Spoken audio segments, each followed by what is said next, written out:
I went into my master's one type of person, I came out a completely different person. Most GOP legislators have fallen in track with Donald Trump to create solutions to Africa's unique problem. My dad started to ask me that, when do you want to go for your master's? I was sleeping one afternoon. I heard almost like an audible voice. It was not an audible voice, but I think Kenneth Hagin calls it the inner voice. I heard the name of the school, the course I should apply for, like everything. Wow. I had just 2 weeks to prepare for the exam. People take classes to prepare for that thing. 2 weeks after I applied, or something like ridiculous, very short time, Wow. they responded to me that I had gotten the admission. How did you feel in that moment? I was so happy. In fact, I remember the first day, journalism class. Why are you studying this course? What do you want to do with it? I said, I want to have a Christian show. And what did they say? Funny enough, I thought they were going to judge me. They're like, oh, okay, cool. Next person. I was exposed to a community that they had everything. So they didn't have any prayer points. They are not living for God. They hate God. And yet, things seem to be working for them. So it was a time where, aside from getting the degree, I had to reevaluate my faith. It seemed like you were actually really foolish for you to be... Because why then do you believe in God? Why do you love God when you have everything on a platter? So what do you need? I used to post a lot online. I had an incline that God wanted me to do something media. I even tried to start a podcast, and when I tell you, there was somebody that messaged me, please Flourish, don't stop, you are inspiring me. Every time I open Instagram, I see your post. God told me to take everything down. Hi there, we're approaching a very significant place here at our podcast Conversations with Valerie, and one simple thing that you can do for us that will make the experience even much better will be to subscribe and to share this video to as many people as possible. And what we're committing to doing is to continue to bring you more conversations. And so till then, let's get into the episode. Hi Flourish, how are you doing? I'm doing well. I'm so glad to have you on this episode. Thank you for I feel like we're about to have, to me, it's honestly a gist session about your life. So it's not... Hey, about my life, okay. It doesn't feel like an interview to me. It literally feels like a conversation. And I'm really glad that you made time to be here. So thank you. Thank you for having me. So first of all, one of the questions I want to ask you is, how does it feel to be on a podcast when you are a podcast host? That's the first question I want to ask you, to be on the other side of this seat. Okay, so it feels, I don't know, I don't really feel anything, but it feels exciting, Yeah, it feels good. Feels good. It feels good and kind of scary too. I can imagine, because usually you're the one on this side of the seat and now you're on the other side. But it's really amazing to have you. Thank you. So can you introduce yourself for someone meeting you for the first time who doesn't know you, doesn't know what you do and who you are? Okay. Can you introduce yourself? Okay. So my name is Flourish Ubanyi. I like to refer to myself as God's handmaiden. And the reason is because I consider myself to be somebody that God can call on anytime to do anything. Like, I'm not tied to anything. So today he can say, go and be a missionary in one village or something. I'm like, I'm good. I'm going to go. So, yeah, that's the first way I would describe myself. I am married to my best friend. And I have 2 very beautiful children, 5 and 1. Wow. And yes, so I was in the media industry for over 7 years. I worked as an international journalist for 7 years, and I also have been a podcaster for about 3 years.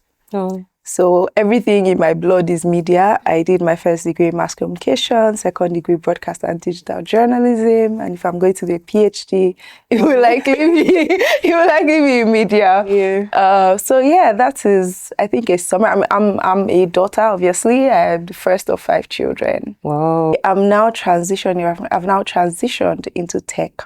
Wow. So I'm starting a company with my husband, and it's a financial lifestyle company. And the details will be out very soon. Can't wait. Yes. I'm excited for that. Thank you for that. Thank you. Really excited for that launch. Yeah. So can you take us back to your early days? Okay. Like, how did you become the woman that you are now today? I think I was born into a very, very decent, very good home. I'm the typical firstborn in the sense that I like to follow rules. I don't have anything adventurous or fun or interesting or out of the box in my story. It's just kind of like, you do this at this age, you do this, like everything was just like by the books. That's like my life, and that has always been my life. As early as my JS1, because I went to a boarding school, and I think that experience really made me seek God at a very young age, because when you are there, you don't have anybody, like you don't have your parents, it's just you. I mean, I remember a lot of times going to bed at night, crying to bed, just thinking about my parents and my family, like what's going on with them. I hope they are fine, you know, and I would just be praying. Of course, because I didn't have anybody to talk to. And again, like, I'm not an outgoing person, even though, like, if I'm comfortable with around you, I can talk a lot. However, I can be very quiet. And this, I mean, right now I'm like, I feel like I'm emerging and I'm now being freer, speaking more and all of that. But growing up, I was very, very, very quiet. Just started to seek God, started to experience his presence very, very tangibly as young as 10. 10. Yes.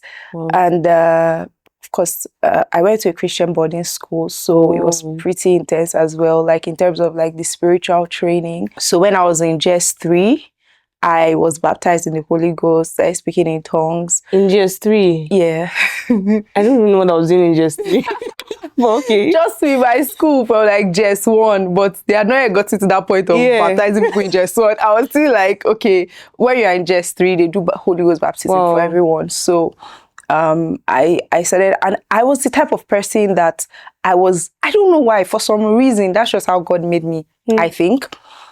And also maybe it has to do with my personality, but also maybe with like God's plan for my life. Maybe he just, you know, there was no time to waste, so it just had to be serious from a young age. But I was the kind of person that I never used to be like half-hearted about anything. Like if I am in something, I will be in it. I feel like God was just dropping tokens of himself around me, because even right from when I was in JS1, I said I used to feel the presence of God.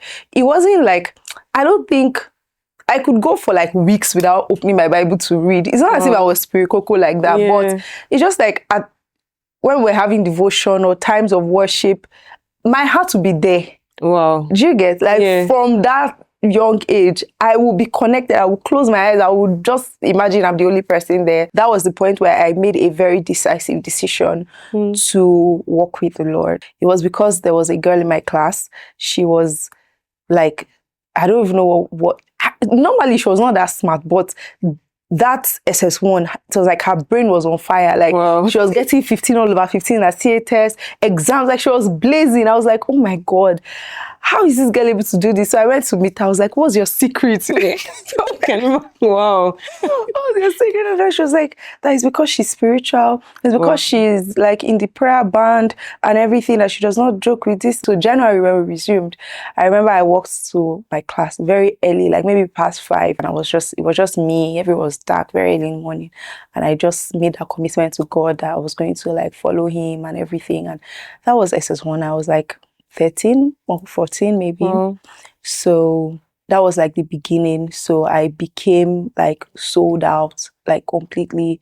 I started preaching at that point, reading books.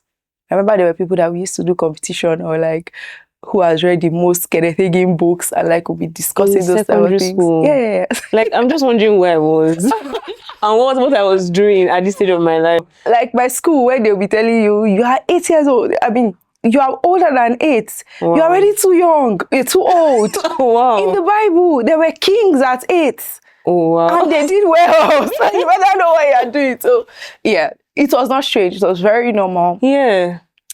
And it's so beautiful to have those kind of experiences, like in your early days of being a young Christian. It's now that I feel like I'm older. I think DDK calls it something like spiritual, plotting your spiritual excavation, or like you're just looking back at your journey with God and seeing what have I been through with God. I'm like, wait, so all these things I Like, did, they like actually they were were adding actually, up. Yes. yeah, they were actually very unique. Like, it's not as if it was not, but to me, it was not. In fact, I was not even doing enough, because there were people in my, I remember there was one time, one girl was giving me gist that, this particular girl, she has a book where she writes things that God speaks to her. I was like, God, I want to hear from God. Like, God is speaking to somebody. Wow. The person has a book where they are writing that thing blew my mind. So there were people that I was looking up to even back then. Like I don't think I was part of even the top spirit cocoa people or anything. I was put it that Wow. way. So I know that I really, really loved God from that point on. To be honest, it reflected in my academics, because there was no exam I walked into up until even after university that I did not know the questions. Wow. Like, there was none. I would always know. There was one that was so funny, because we were in uni already, or I was in uni already. You know that last minute reading? It doesn't work, but okay. Okay, so me, I don't used to do that. So I just went to go and sit down my seat, waiting for them to bring the questions. And then I saw the question. I was like, oh my God. So I ran back and quickly checked there was no A, and I was the only one that got a B. Wow. Yeah. Because of the Holy Spirit showing you mercy, just that one question, and that was like the main that carried like most of the marks. So imagine you didn't have that build up from your early days. You would never have known that you could even have God give you wisdom in academics. So my introduction, I feel like my introduction to God was really practical, because I needed him to help me in my academics, and and then, like, of course, now knowing him better, experiencing him, that now became, it was just like an invitation, really. It was not now like the main thing. Of course, I was not now following him because I wanted to get an A or I wanted to succeed. It was just an invitation, and it worked.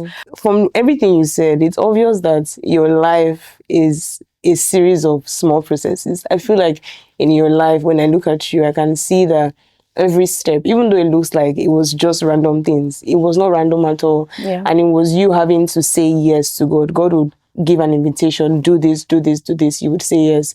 And that's why you moved from high school to having a degree in mass communication to a master's in journalism, and you are now also building a finance company called Delight Finance. You're doing all these things. So can you take us through how your journey into media started? Because I know that was what birthed all these other yeses that you have now given God. So how did that start? So I think that I like what you said about small processes, because I know I don't really talk much about it, but I think about it a lot. And I remember my first memory of my interaction with media was in primary school, when they did this. I don't know, my school then, I think they were going to visit a TV station or something. They just needed somebody to be on camera. Till now, I don't know who made that decision, because I can't explain to you how shy I was. Wow. I was younger. Wow. Like, oh my goodness, I was extremely shy. Extremely. So how they made the decision to now make it me that will be on camera, like, till now it doesn't make sense to me. So, but anyways, that was I remember like being on camera with the mic and all of that. And then I also remember in my secondary school, which is again why I'm so passionate about children knowing God very early, because you just miss out on a lot of things, a lot of errors and missteps. So for some reason, because I knew I was shy, I just had this incline that this was something I needed to work on, because I knew that where God was taking me was far. So I can't be shy and all that. So I wanted to work on my confidence. That was my reason. So I joined the press club. In high school? In high school. So I was part of the press club for a number of years. And it was not just like we used to go on stage and read news. I had no desire to do like media, anything. I was just doing it for my confidence, to build my confidence level. That was just why I was doing it. So I was like part of those that used to cast the news and, write the news. So I did that. However, when it was time for us to fill the form for JAM, I started to pray to God and ask him, like, what is your plan for my life? What do you want me to study? What am I supposed to do? What course am I supposed to choose? I had no clue. And I don't know, this course just jumped at me, mass communication, PR. I didn't know anything about it, but it just, public relations, I was like, yeah, maybe. I think the image I had in my head was like a corporate girly. Yeah. I did not even think anything media, journalism. Wow. And it's funny because I was already doing that. Exactly. I was involved in a ministry on campus, and I was very, very, very active. I thought that I was going to go into ministry. So I had the mindset that this was just a piece of paper I was in school for. Once I'm done, Wow. I'm going to follow the Lord. Wow. That was I just felt like this Claire. I mean, like, what other field could there be? Wow. I did not for one day. Okay, there was a time where one of my lecturers gave us an assignment to go on the field and get stories. So we were supposed to study a prominent journalist and then go and do what they do. So my person I was supposed to study was Christian Amampo. And so we're supposed to go out and then like do field work kind of. And I was like, oh my God, this is fun. Asking questions, this is fun. But I just I forgot about it and moved on with my life. So for me, it was always clear in my mind that I'm going to be a ministry person. Yeah. Like, I didn't think about anything media. I graduated and then I went for my NYC. Now, I told you that when I was in campus, I was very active in like groups, chaplaincy. I was the female student chaplain at Covenant University, and I was already in chaplaincy from like 200 level. Wow. There are only 4 of us in the whole school, so it was a big thing. Like I had an office. And Oh wow. Wow. Yeah. So yeah, I mean, after we graduated, I decided that I needed like 1 year, just me and God. So I told my parents and I told everyone that anywhere they send me to for NYC, that's where I'm going to go. And I'm not staying in any family house, anything. I'm going to stay by myself. Wow. So they posted me to Kogi State. And so I was happy. I was going to be far from everybody. Nobody knew me. Because in school, I was very popular. But I was going to a place where nobody knew me. Everything, apart from my CU people, of course, a few of us that were also posted there. It was just a very quiet life.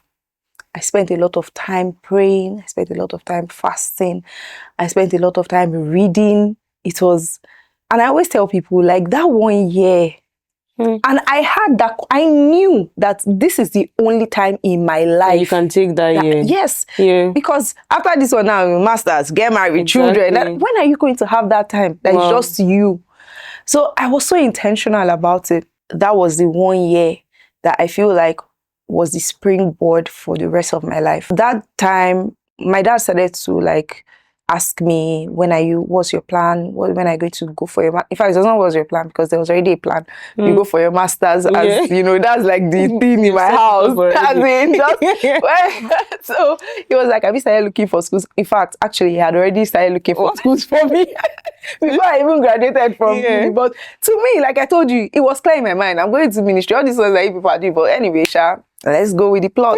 No problem. So, I said, no, I don't want to go immediately after NYC. I think I need 1 more year because I need to also know what I'm even going to study and all that. So it was January like this. My church, we had 21 days prayer and fasting. So I was fasting and praying and asking God for his will. What does he want me to do? And all of that. And I was sleeping. And so I started checking schools, but not with the mindset of going immediately after NYC, just checking. Some other time, just checking. And there were some schools that were standing out to me. I was like, oh, this is good, this is good. Looking at the courses they were offering and all of that. And then I was sleeping one afternoon and I heard almost like an audible voice. It was not an audible voice, but I think Kenneth Hagin calls it the inner voice. So it's like, it's inside you. It's almost audible. Like you just know that you know. Yes. That you know. And it was like that. I think that's the only time, maybe the 1 out of 2 times, but I think that's like the main time I can remember ever having that kind of experience. And I heard the name of the school, the course I should apply for, like everything. Wow. So I got up and I went, I checked, I was like, oh my God, this is January. Applications have already closed like in December or early January. So I don't even think, well, anyway, I just checked and then I saw that they said, okay, we've closed applications, but if we see a good candidate, we would not turn them down. So I reached out to, I called the school immediately from Nigeria. Like I called the school in the US, and they said, oh yeah, of course you can apply. Why not? They were so nice. So I applied. I had to write TOEFL, and I had just 2 weeks to prepare for the exam. This is something that this 2 weeks to prepare for that exam. I'm telling you. People take yes classes to prepare for that thing. My friends that we all went to see together, everybody in C, once you graduate, everybody wants to go for master. So everybody was preparing for it. I used to see them reading. And I was like, okay, good for you. I'll also start. I didn't even buy I had not bought the textbook or anything. So I had just 2 weeks, like 2 weeks after I applied or something like ridiculous, very short time. Wow. They responded to me that I had gotten the admission. How did you feel in that moment? I was so happy. And I applied to, US schools, they will tell you need to apply to a lot of schools. I only applied to one school. Wow, what manner of faith. Because you heard God, like he told you, and you actually believed it, and you went ahead. You didn't even try to find other options. There were other options, but I did not even, like the time was too short. Everything just happened fast. Yeah. And sometimes I'll be watching TV, and there was this show I used to watch, Turning Point. And I don't know, this show just captivated me. Every time I'm watching it, I'm just like, oh my God, like the stories, everything. I was just like, wow, this is such a beautiful show. I want to have a Christian show. That was when the desire started to come. Like, I really want to have a Christian show. And now, of course, I knew I was going to do broadcast journalism. But because of my ministry mindset, everything was like, God, okay. So that desire was just showing. Every time I watched it, I'm like, God, this is like my dream job. If I can just work for these people. Wow. Sorry, I didn't say I want to work for them. That was what I wanted. Went to the US for my master's. In fact, I remember the first day, journalism class. Why are you studying this course? What do you want to do with it? I said, I want to have a Christian show. And what did they say? They were like, oh, funny enough, I thought they were going to judge me. They were like, oh, okay, cool. Next person. Wow. Like, it was just like, I said something normal, but well, we continued. By the time I was done with my master's, I was so in love with journalism. I did not want to do anything ministry. I feel like I went into my master's one type of person. I came out a completely different person. Yeah. Like everything I had learned, everything I had known about God, everything I had known about life, because I went to a new country. In fact, there were barely any black people. Talk less of Nigerians. It was a new experience. I met people that loved God, but the way they lived was not my own interpretation of the way you love somebody who loves God should live. I was exposed to a community that they had everything. So they didn't have any prayer points. Because healthcare was there, light was there. Yes, did you get? Yeah. So where is God in all of this? Where is the need for God? Yeah. You know, so I had to ask myself those questions because I was seeing them every day. People that they are not living for God. They don't know God. They don't desire. They hate God. And yet things seem to be working for them. So it was a time where, aside from getting the degree, I had to reevaluate my faith and say, okay, why do I believe what I want? In fact, even down to my relationship, because again, in my usual lifestyle manner, my first boyfriend is the person I eventually married. So I did not date multiple people, only one person. So, but we met when I was 18 and I knew he was going to be my husband. But that time in the US, I now started seeing that, okay, oh, yes, God can say this is your husband, but you also have a choice, you know, and it's not just, God does not have just one person for you. So I said, wait, so I don't have to marry this guy. I thought that God said it, I believe final. That settles it, that's the final, you know. So I had to reevaluate and, you know, reestablish the foundations of my convictions because now everything was questioning it, you know, and it seemed like you were actually really foolish for you to be. Because why then do you believe in God? Why do you love God when you have everything on a platter? So what do you need? What are you praying about? What are you praying about? Thank you. And I just think that, wow, this thing you just shared is so beautiful because everything leading up to what you're saying, God did not just, you know, people just think that, oh, God just falls manna from heaven.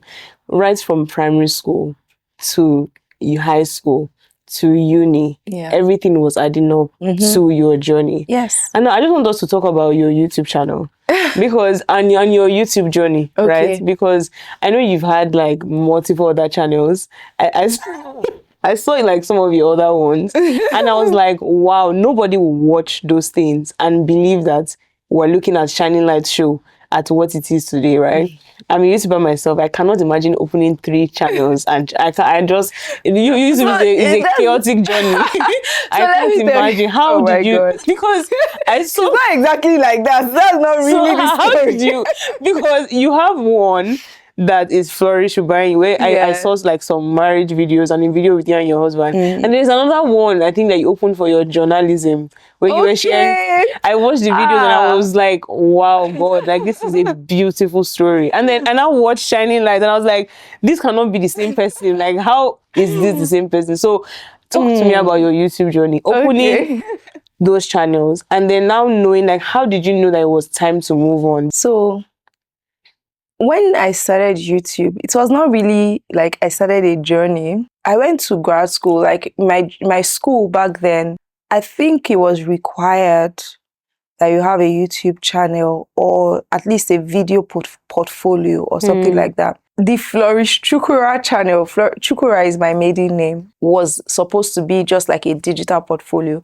There was no journey there. It was just to post things. And of course, like, there's this very strong hustle mindset in the US. So you just like document everything, put your best work out there because like you don't know, you're looking for a job, you have something, a link to send to somebody, you know. So that was just it for me. It was just like a digital portfolio for me. So I was uploading all my stories I was doing, and I also did a couple of personal projects as well. So that was what YouTube was for me. And then lockdown, everybody was at home. I don't know. I feel like a lot of people opened their channels. A lot of people opened channels during lockdown. So I was at home. We're all at home. It just happened that I had a YouTube channel. I wasn't trying to, and of course, like I felt like I didn't want. I don't know why people are scared of. It's free, so why do you need to have one channel for everything? Well, you know, it's not as if you are paying. Of course, again, it's a lot. I mean, if you're thinking of, it depends on where your mindset is. We know, like, no one starts, like, even as Christians, even if we know that, like, we know, like, even like time and time again, I have to remind myself, like, Valerie, while people might be doing YouTube for gain, like they want to be the biggest YouTubers in the world, which is not a bad thing, right? For me, I always have to remind myself, like, the main purpose is to glorify God. How do you balance? But there's nobody who creates a YouTube video today, takes their time to script, come up with an idea, produce it, edit it. Who want the video to get 5 views or basically 5 subscribers? Like, you want it to grow well, right? And so you had these 2 channels, and now you have the Shining Light show, which obviously is doing really well by the grace of God. So how did you discern when to, would I say, leave those spaces and open a brand new channel that had nothing? So yeah, that's my question. How did you know when to do that? So I think that each of those channels always had like a clear target. And I have to say that I know that I'm speaking from a place of privilege because at the point where I was doing my former channel, I still had a regular job. Even while doing Shining Lights, I still had a regular job. So that was not my main thing. Like, I was not expecting any money from it. I didn't need the money. I also did not need the approval. I also did not need the approval because I had been on a journey with God. You know, I told you that when I was in university, I was very out there. I was very well known, you know, during the time I was there. And taking off that time during my NYC, going for my master's. During my master's, I used to post a lot online, like on Instagram. I used to post videos, I used to post worship, I even, because I had an incline that God wanted me to do something media for him, you know. So I even tried to start a podcast. I called a group of friends that, you know, let's start this network where you guys will just like be bringing your content and I will put it together and maybe it will be like an online radio that people can connect to, and it will always be on. So I tried to start that, but I got to a point where God told me to take everything down. Wow. And when I tell you, like, there was somebody that messaged me, please, Flourish, don't stop. You are inspiring me. Every time I open Instagram, I see your post. I had, a lot of people back then that were, inspired by what I was doing. And I had the leading to take everything down, stop posting about my faith online, stop talking about God online. And I feel like the reason is because God wanted me to really build depth with Him in my own secret place before then coming out to talk about God. And because I was so involved in the church setting of, like, when I say church, I mean physical church, meeting, activity, leading prayer points. I knew the language, like I knew the church, what they call it, churches or what, I don't know. So I was very conversant with that, and that was my life for a long time. And it was a very solid part of my identity. Now God says, take down everything, stop posting about your faith online. He leads me into journalism. Like, I'm doing stories about politics, nothing about faith. I'm not allowed to talk about God. And my faith now becomes something so precious to me that it's like a me and God experience. It's deep, it's richer, it's like, I don't know how to say any, like, God is just intertwined in my life, and it's more real because now I don't need to talk about it before I believe it. I'm like, and then I don't know how to explain it, but that experience, I feel like, changed me. And that's why I say that my master's year, I went in one type of person. I came out a different kind of person. I didn't feel the need to share anything. If I learned something in my private time, it was between me and God. I put it to practice and that was it. But like, to come online and now start talking about it. So I feel like God needed to work on my heart and just put me in a place where I absolutely did not need the validation. And so fast forward when I was starting Shining Light, Valerie, I did not care if anybody watched it or not. Wow. I did not care for views. I did not care for nothing. Like, me and my husband, and it's so funny because my husband as well, while he was in uni, he was also he was the head of the Word Study group. He was very, very spiritual. He still is. NYSC, he served like in a remote village, and he was the papa of the NCCF. So he had his own journey, but somehow we both came to the place where we were now in like very, very secular jobs. Remember, when I was growing up, I knew that ministry was my destiny. That was what I wanted. And then all of a sudden, I don't want any, like, I'm just like, please, I'm just living like a normal person. Wow. And I enjoyed the not being known so much, because again, growing up and being, where I like the popular kid in school, it can get into your head and it can affect your identity to where you now feel like, when nobody knows me. But to me, I was so happy. I feel like I found myself truly, because nobody knew me. Nobody needed to like me. Nobody. It was just me and God would be leading me in small things. Even when I'm doing my stories, I'll pray, Holy Spirit, help me. What should I title this? So I guess the whole, I can't tell you like the full breadth of the process that I went through, but I know that I got to a place where I was dead to anything, views, comments, whatever. It was just obedience. Like, God sees my heart. There was no desire for any, I remember having this conversation with my husband, and we're like, so what metric do you use to judge success? If you're not looking at views and you're not looking at all these things, you have to look at views. You have to look at, because how then do you know you're successful? And so we came up with this thing of, okay, would judge the success of a video based on the testimonies and the transformation. So not based on how many views or how many. Till today, I post a video and I go and sleep. Like, I'm not there, like checking every minute. it's only maybe sometimes when I'm thinking, and I'm talking to somebody about it or something, and I'm like, let me check my YouTube studio. I'll now say, oh, this video has so and so number of views. It was actually, what was that name? The name of that channel before.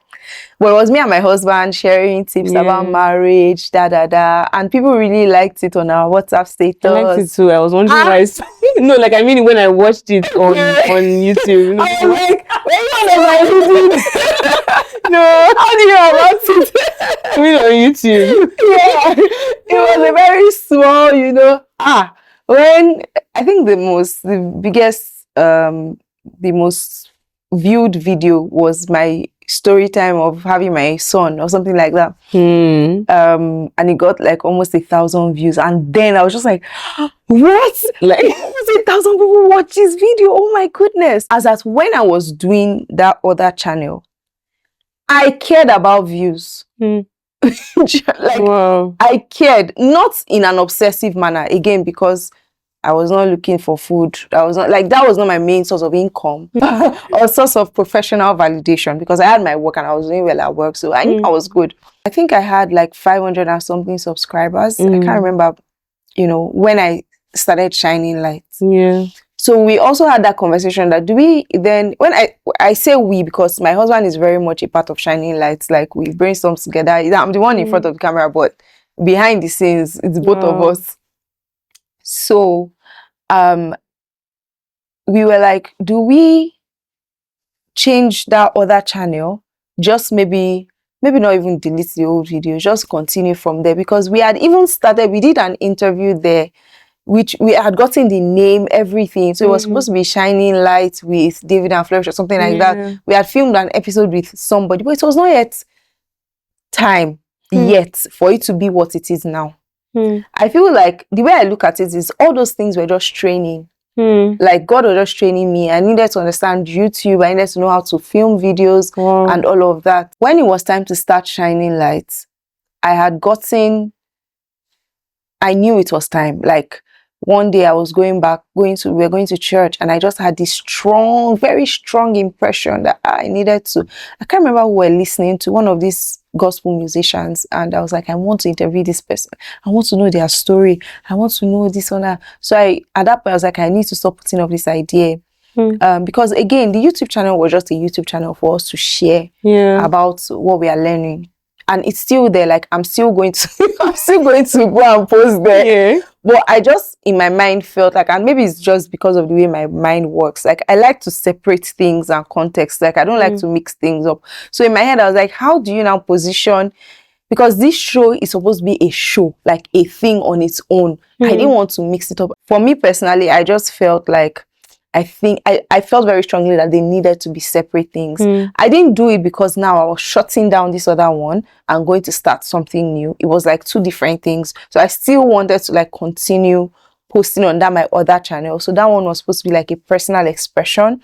And then the Shining Light show was supposed to be like a show on its own, like a thing on its own.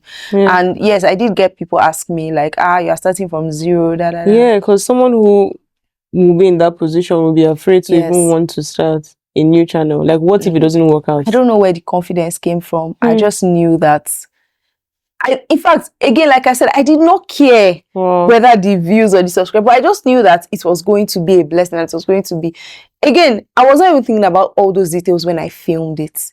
I filmed the videos like in May or something like that. And we posted in November. Like, I opened the channel in November. So I sat on the videos for months. I even forgot about it. I was busy with work. I traveled, different things. One day, my husband just said, baby, you have to post that video today. Today, you must post that video. I was like, hey, God. So that's why I sat with my laptop, did the first cut of the clip.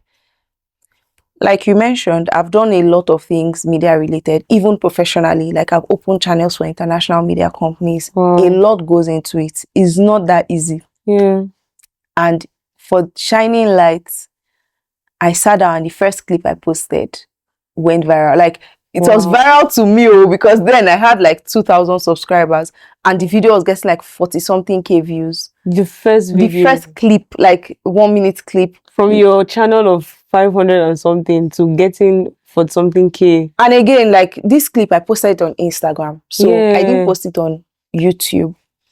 And on my Instagram, then I had like 2,000 followers. So when I posted, I remember the exact number because I remember I was begging one of my friends. I noticed he was not following me. I said, please now, 1,999. It doesn't make sense. Follow me. Let it be 2,000. A round figure, please. So that day, I made him follow me. So I remember that was like some days before I posted the first Shining Light video. And when I posted it, people were like, oh my God, I'm so happy. I love this. I want to watch it. That was my friends. Then the next time I checked, like I used to post reels on Instagram and like when I say a video did well, it had like 5k views. I was so excited. I was seeing 40 something k. It did not make sense to me. I was like, what is this? Wow. So I kept posting. Then where is the full video? Where is the full video? So I started to say, okay, should I post the full thing? No, let me not post the full thing. At that point in time on YouTube, they were like 20 minutes is like the sweet spot. Don't post too much. And then because it was a podcast, there were different topics within one video. So I didn't know how to do it. Should I just, okay, I now decided, okay, I'll post one question because the question and answer would be like 15 minutes. So one question per clip. That was what I was going to do. Or more, the comments, people wanted to finish me. Please, where is the full video? Wow. So one day I just like annoyingly posted the full video. And people were so happy in the comments, they were so satisfied. I was like, hey, people are watching 1 hour video. Wow. No problem, now let me be posting it like that. So it was like a lot of experimentation.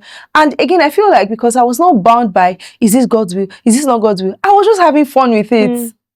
You know, I know God's hand was in everything and God's hand is on the Shining Light show evidently because it's nothing like, it's not because of my skill or my anything, you know, it's just God's grace. And we're looking at the Shining Light today and nobody would have known like that this was what happened. I just really love your story because like I said, when I look at you, I can see that it's yeses. Like you say 1 yes, like God is never, he can never just bring you from this to this. Like it's like, you take on that press club opportunity, you take on this, but many people in today's world are afraid to, you know, even do anything. Now I just want us to talk about marriage, right? I remember one of my favorite videos from that channel, I'm just going to reference it because when I watched it, I said I must ask you this question. Right? Go to the channel. No, you know what, you go to the channel, I won't tell you what the channel is.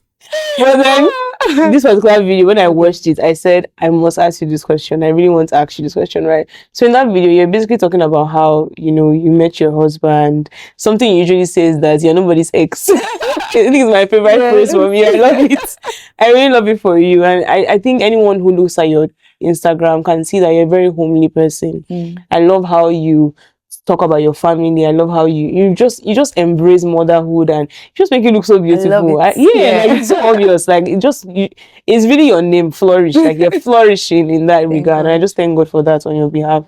And what I really want to ask was in that video you were talking about how, you know, you had taken you and your husband had sensed that there was a season where you needed to, you know, separate and take some time off to really seek God and basically, how would I put it, get your heart to now be fully aligned to God, because lots of people don't realize that subconsciously they can idolize your relationship. It's very possible to get to the point where your boyfriend, your husband is your Holy Spirit and you're all in all. Not that loving your partner is not a good thing or anything. So I want to know what that season was like and what it did for you. What did it produce at the end of that time of waiting? My husband and I met when we were 18. We're teenagers. So we're together for about 6 years before we got married. It was a very long relationship. Wow. And even though we had been together for a very long time, I still needed to be, and I was sure from the beginning, it was not, in fact, I always say that he asked me to marry him straight up, like from the beginning. So we knew from day one that it was a lifetime commitment that we were making to each other. But I still wanted to be double check. And the reason is because we, at that point, we noticed that we were arguing a lot. It just felt like there was a lot of things going on. We were not agreeing. Let me put it that way. We're not agreeing. And I now started to say I needed to be sure. I can't just, and that was the year that I wanted to get married. So I was like, okay, if I'm going to do this thing for real, I really, really, really need to be sure. And again, it was like the 21 days prayer and fasting at the beginning of the year.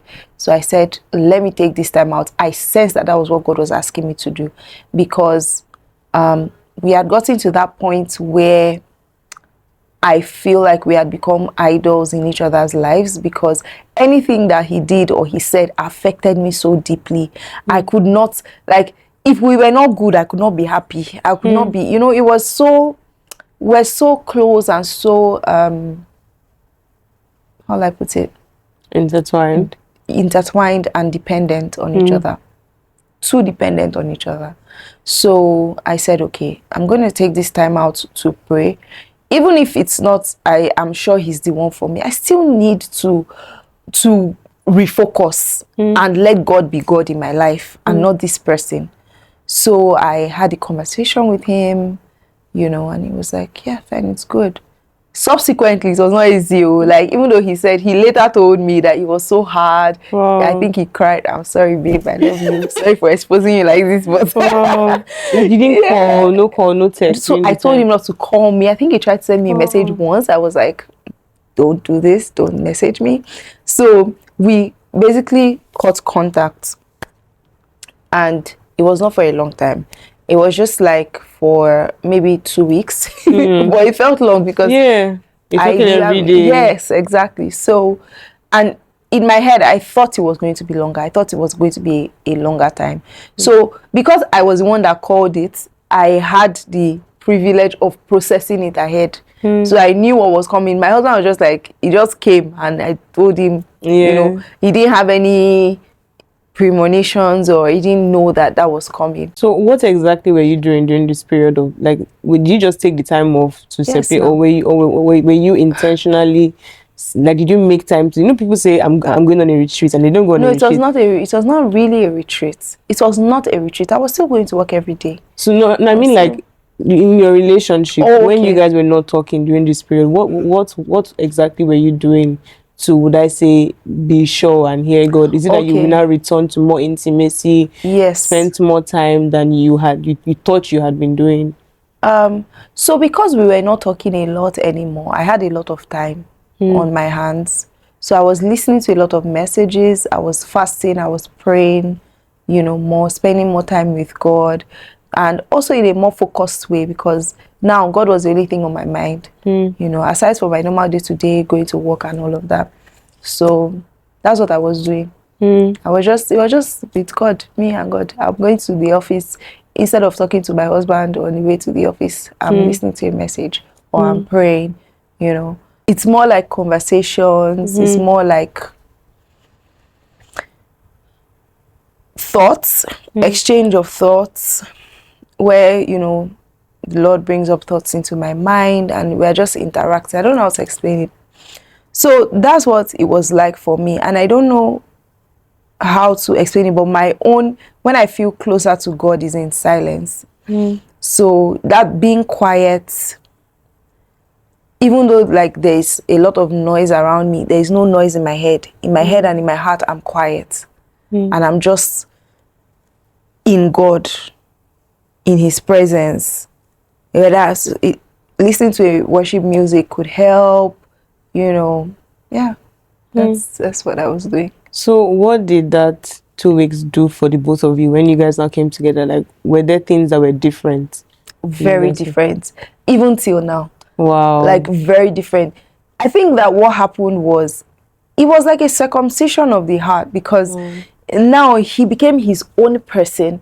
I became my own person, even though we love each other very, very much, but our lives, as like, he can be him without, there are things that, you know, maybe he might say, I'm not happy with it, you know, like, I don't know how to explain. When a wife is saying, oh, my husband doesn't like this, or my husband doesn't like this, so of course, you know, I consider him, but it doesn't affect my self-esteem or my real deep heart. I may be sad in the moment, but it doesn't mean that deep inside my heart, I can't function, I can't relate to God. I don't know how to explain it. But I'm a person on my own with God. Even though I am joined with my husband, but I am my own person and he is his own person as well. You know, there's something that Miles Monroe said like godly marriages is when two single whole people come together. Wow. But when two broken people come together, you have a broken relationship, a broken marriage, where you're looking for somebody else to complete you, somebody else to give you something that no human being has the ability to give you, something that only God can give you. That's where the problem is, because we're looking for your partner to give you that approval, that validation, to give you that, even that companionship or whatever it is. You know, there's a level of fellowship that we as humans need that we can only get from God. And if you're looking for your partner to be there, oh, why didn't you call me? Why didn't you call me today? I didn't hear your voice. Why did you come? What were you doing? You've not called me since morning. We've not spoken since morning. And then, you know, so I feel like those were kind of the small issues we were having. You didn't call me yesterday night before you said you did. Like, please. It's not supposed to be like that. The person should be free. Not bondage. Please, let the person be free. Let the person be. The person should be free. Free now. After that, our relationship just became very, very, very pure. I think that's one of the things that I love very much about my relationship with my husband, is that even though he's not perfect and I'm not perfect, we are not trying to change each other. We are not trying to change each other, because it's not my job to change him. Neither is it his job to change me. If I have any issue, I'll just go to God and be like, okay, God, this. You know. Wow. Yeah. Wow, thank you so much for that. I'm really sure that blessed someone. So the last question I want to ask you is, I know that you have a finance company in the works. How is that experience? Like, if you were to explain it in one sentence, with your media background and now in finance, like, I think that is really spectacular. One sentence. What did you? In one word, it has been delightful. Pun intended. Yeah. What's it? However, it has been a very interesting journey, because I never would have thought that I would be able to work in another industry. And that was when I came to this revelation that I am God's handmaiden. I'm not tied to any career, any title, anything. Wow. Yeah, God can pick you up and say, okay, now I want you to go into interior design. Wow. And you will learn it. You'll be fine. You'll be good. You're not tied to any career. You're not like, oh, this is... Before, if you ask me, I'll say, my name is Flourish. I'm a journalist. That thing was my identity. I loved it. That was what defined me. I didn't know how else to say, to describe myself. You know, and then that phase ended. And I thought, okay, now I'm just going to be like a stay-at-home mom, you know, doing YouTube and just focusing on... I had like elaborate plans for you. Like I told you, that my other channel, I wanted to like pick up on it. And God was like, no, baby, we're not done. You know, so my husband came, and because he's like, he originally started the company, and then he said, like, he wants me to join him as a co-founder. I was like, how? I do not know anything about tech. I'm not like, I have no interest in doing this thing, you know, even though like we had been building okay, so let me put it this way. I am the ideal customer of this company, of this product.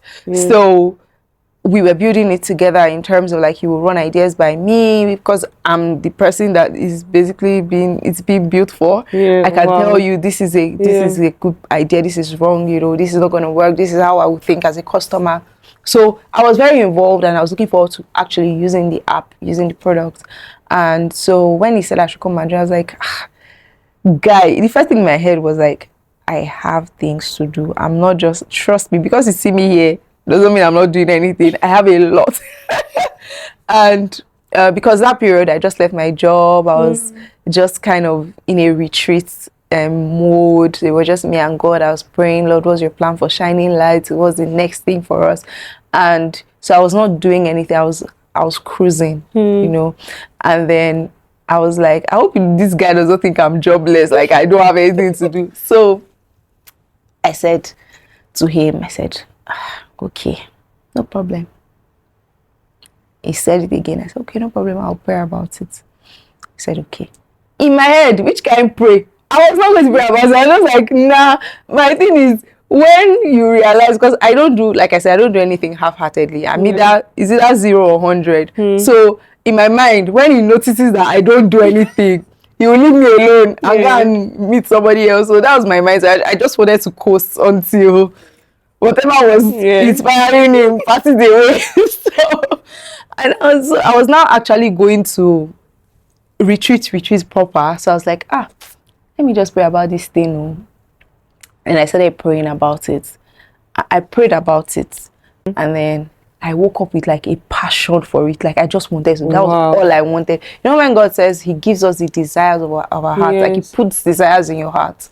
That was all I wanted. So I was so passionate about it. I had so many ideas. I saw how my experience now fits into this. Because through it all, like I was just always questioning, I don't have experience with this thing.